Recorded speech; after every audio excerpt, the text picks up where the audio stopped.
Noah's family and we, the police, are extremely concerned for Noah, as this is again, as I said yesterday, completely out of character for him. We need all help to find Noah. Our case today takes place in Belfast, Northern Ireland. Belfast is a city with a troubled past, but today it is known for its vibrant cultural scene, historic landmarks, and its welcoming atmosphere. In June 2020, a 14-year-old boy went missing, sparking a community-wide search effort and an outpouring of concern. What unfolded in the days that followed would not only shock the city, but also leave many unanswered questions lingering in the hearts and minds of those touched by the tragic events. This is the case of Noah Donohoe.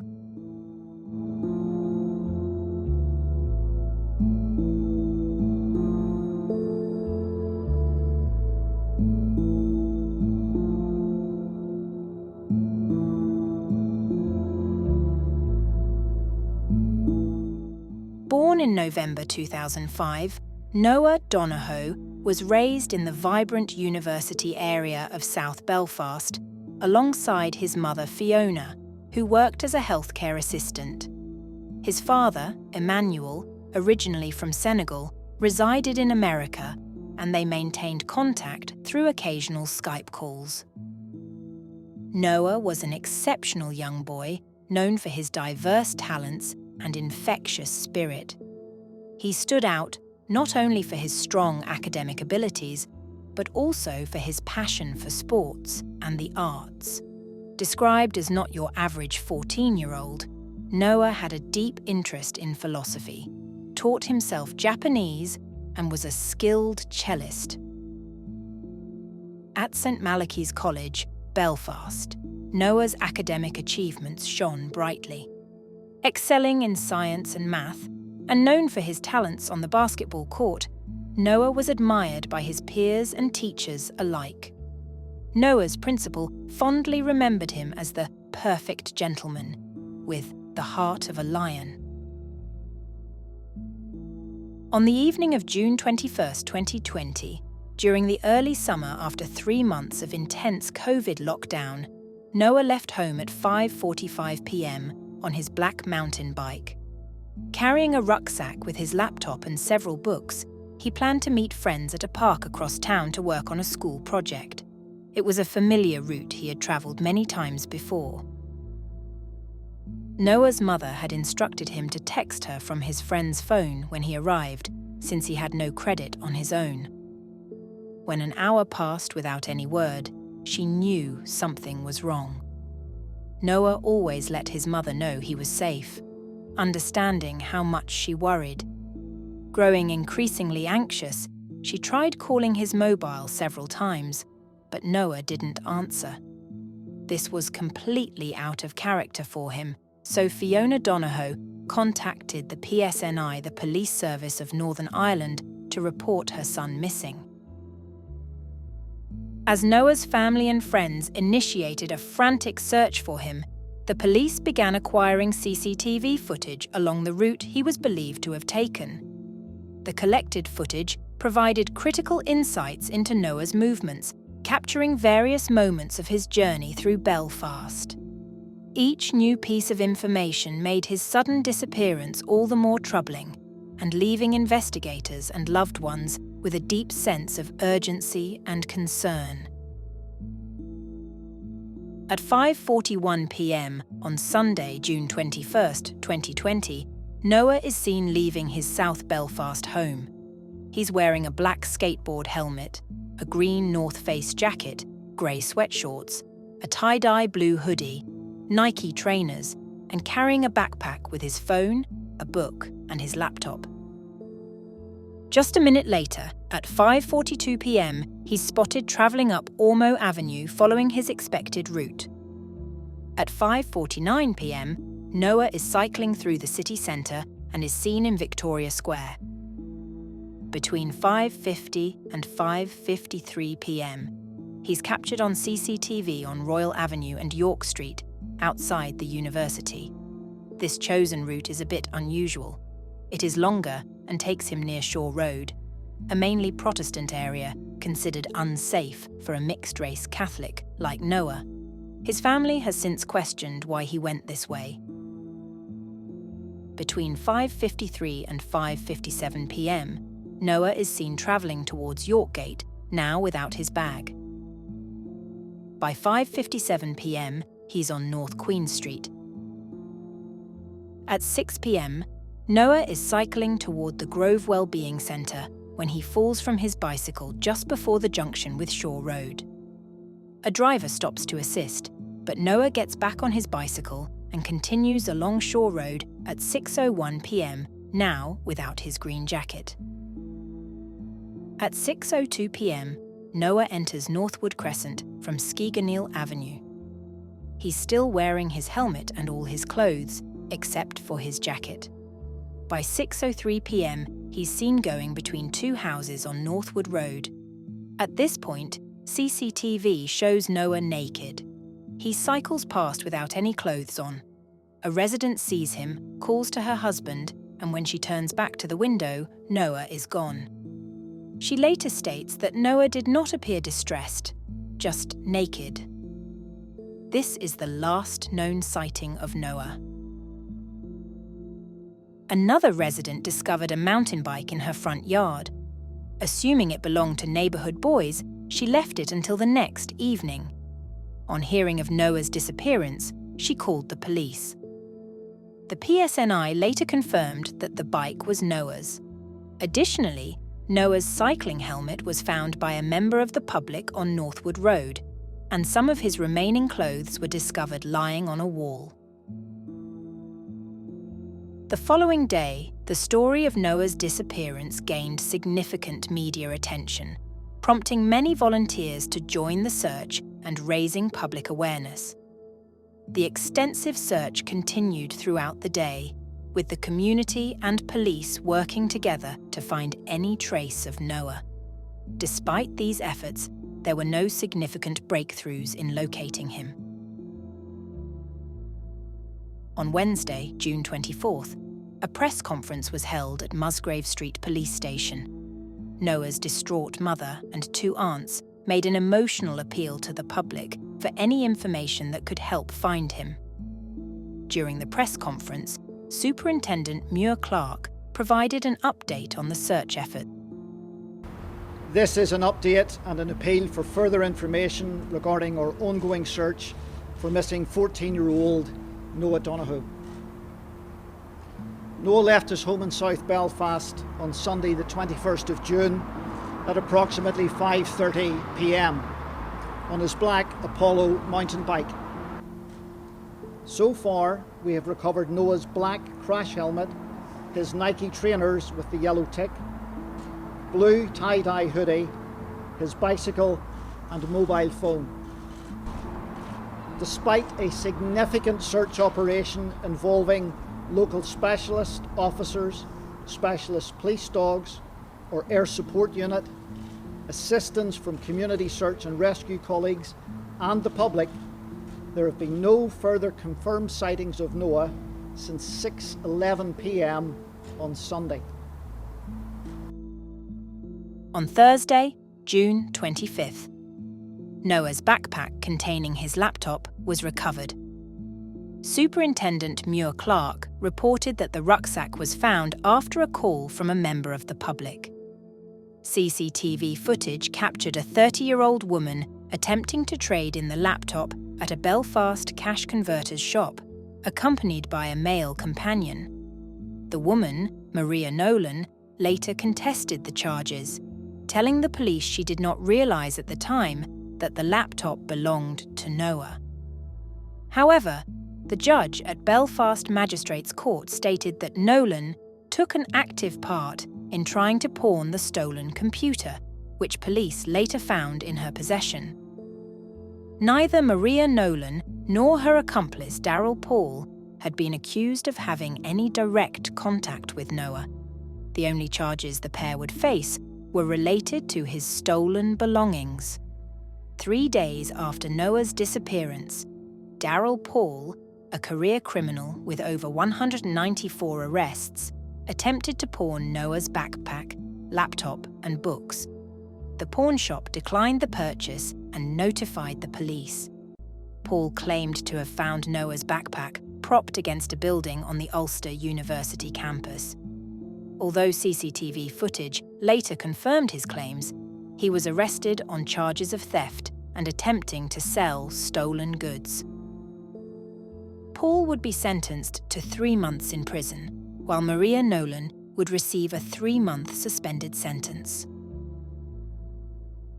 Members of the public were urged to share any information about Noah through the PSNI's Major Incident Public Portal, a 24-hour online reporting platform. Superintendent Muir Clark emphasised that this did not indicate suspicion of a crime. Rather, the focus remained on finding Noah as a missing person. Police firmly denounced circulating rumours about Noah's disappearance, emphasising the distress they caused to his family. The PSNI appealed to the public to meticulously search their homes, gardens, and outbuildings for any clues.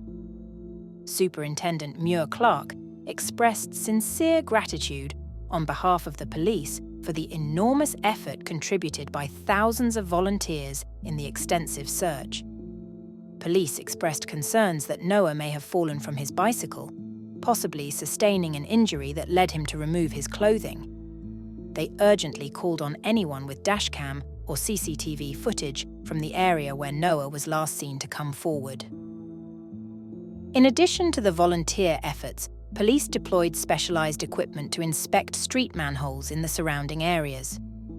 Authorities requested that volunteers step back to allow professional search teams to lead the operation effectively in locating Noah. Sadly, it wouldn't be the outcome that everyone hoped for. Unfortunately, I have some very sad news. I can confirm that our specialist police search and rescue team, who were continuing to search the storm drain complex, recovered the body of a young male in the North Belfast area just before 9:45 a.m. today. While we have no official identification, we do believe it is the missing teenager, Noah Donohoe. On the morning of Saturday, June 26th, tragically, Noah's lifeless, naked body was discovered in a storm drain in North Belfast, 6 days after he went missing. In a heartfelt statement, his family shared, "He was very special. It is very hard to do justice or honour the extraordinary relationship Noah and his mummy shared. In his 14 years, his mummy gained so much from their special bond. He taught her so much. They were each other's world." The Donohoe family expressed their deep gratitude for the overwhelming support, love, and empathy they had received. They acknowledged the community for standing with them, both physically and spiritually, during the most difficult time, recognizing that Noah's loss was felt by everyone. Noah's school, St. Malachy's College, remembered him fondly, saying, "Noah's caring nature, calm demeanour, and big smile were some of his great gifts that inspired others to do their best." The school community is deeply saddened by Noah's passing and extends prayers and support to his mother Fiona, family, friends, and the entire St. Malachy's community. Noah will always be a cherished member of our Malachian family. The following month, mourners gathered for the funeral of Noah Donohoe. During the private family service at St. Patrick's Church in Belfast, Noah's mother Fiona described him as a beautiful soul with a beautiful mind who poured a lifetime of love into 14 short years. She expressed how blessed she felt to have had even a short time with her beloved son. Father Michael McGinnity, who led the service, shared Fiona's sentiments with the small congregation. He spoke of Noah's natural curiosity, his joy for life, and his love for learning. He emphasized the shock and disbelief felt by the community, both in Belfast and beyond. Fiona had invited other parents to bring their children to line the route to the church, saying goodbye to Noah. Thousands came to witness the hearse carrying Noah's white coffin, adorned with lilies and a picture of happier times with his mother. Father McGinnity acknowledged the community's support, the relentless efforts of the police and rescue teams, and the prayers that had carried the family during the search for Noah. After the Mass, the cortege made a brief stop at St. Malachy's College, where Noah was a Year 10 student. Pupils and teachers lined the avenue to pay their respects, and the school gates had become a shrine of flowers, candles, and messages of sympathy. After Noah's body was discovered, his family was left with many unanswered questions and urgently sought answers. A post-mortem examination revealed he died from drowning, with no signs of foul play. Yet, a family spokesperson noted that the post-mortem raised more questions than answers.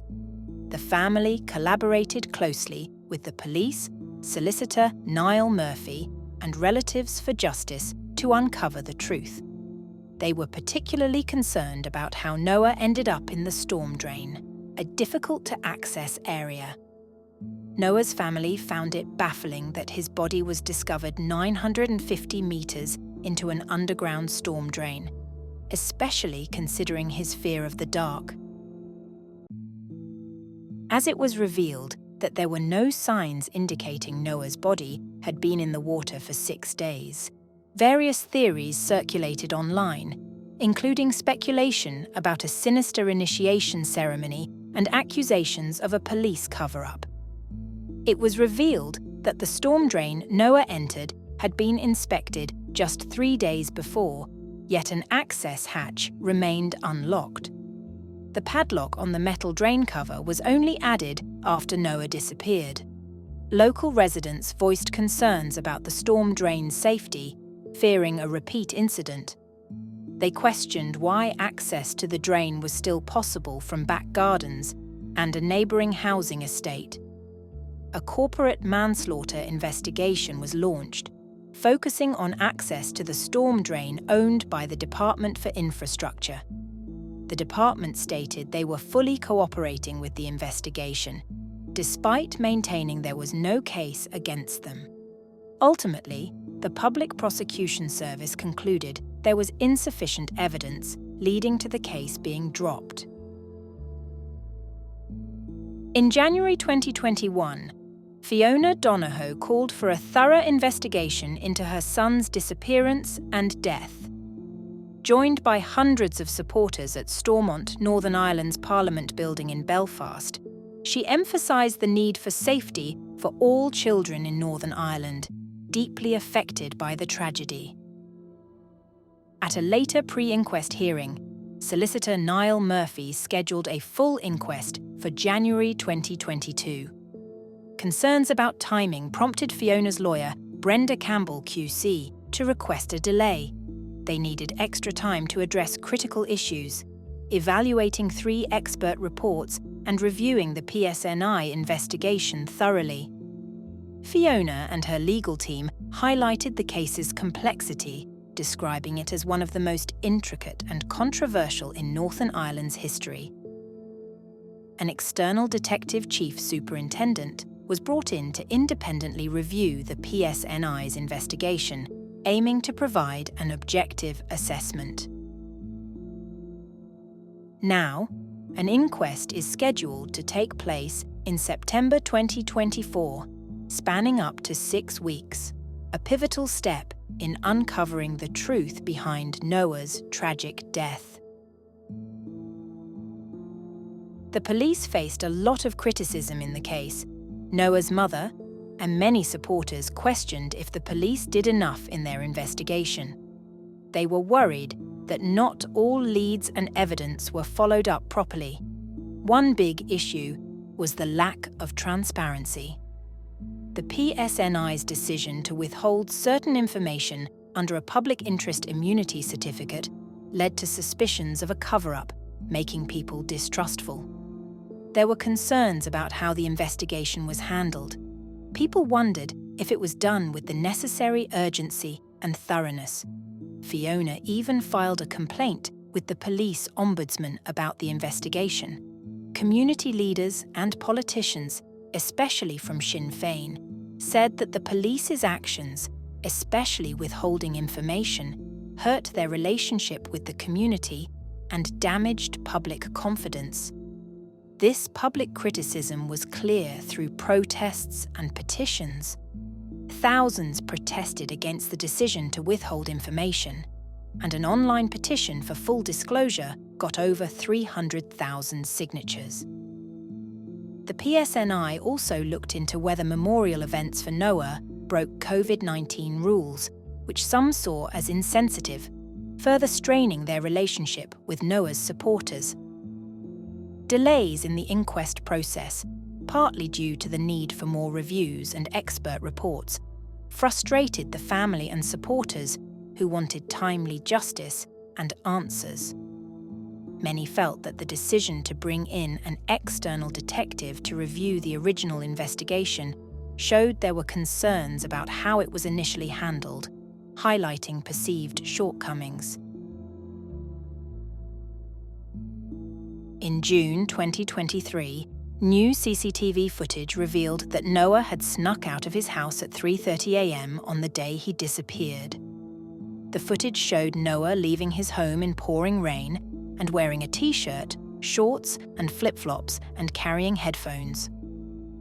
When he returned at 4:05 a.m., he was captured on CCTV soaking wet and without the headphones or his flip-flops.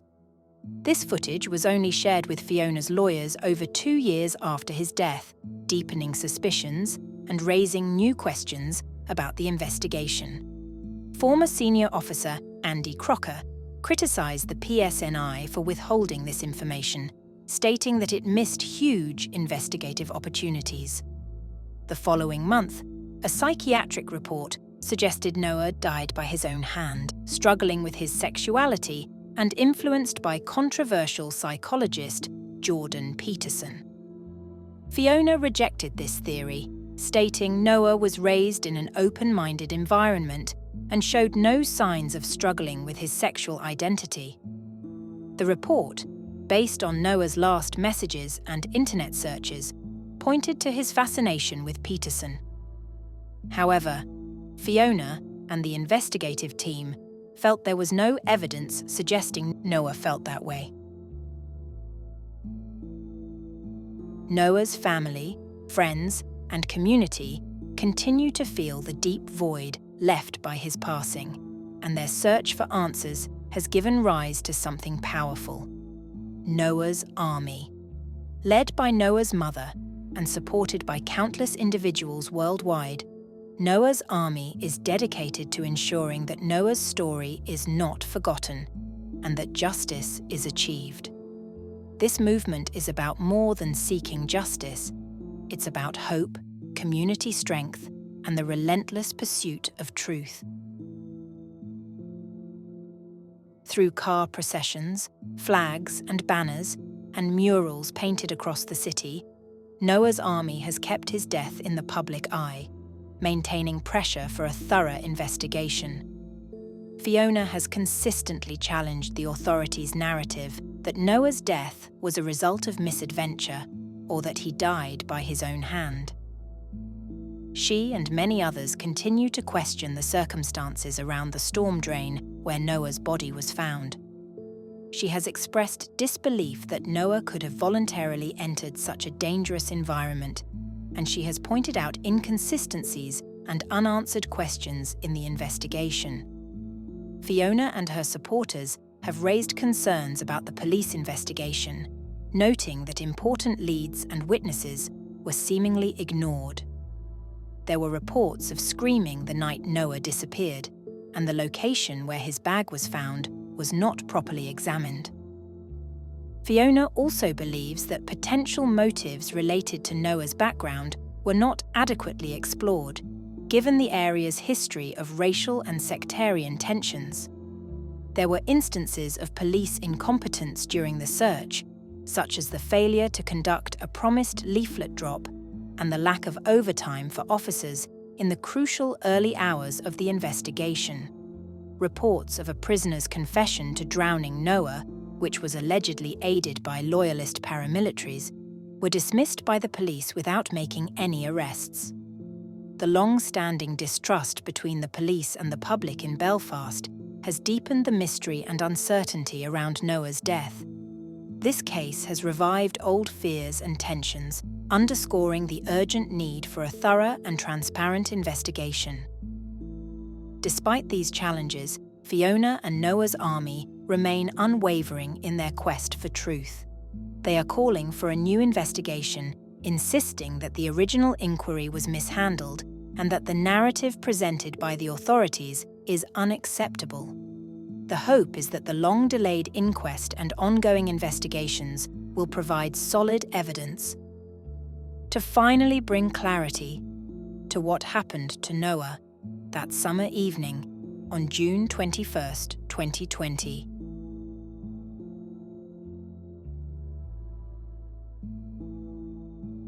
Thanks for watching.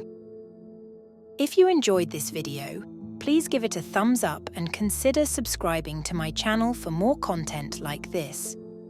Don't forget to hit the notification bell so you never miss an update. I'd love to hear your thoughts, so leave a comment below. Until next time, stay safe and stay curious.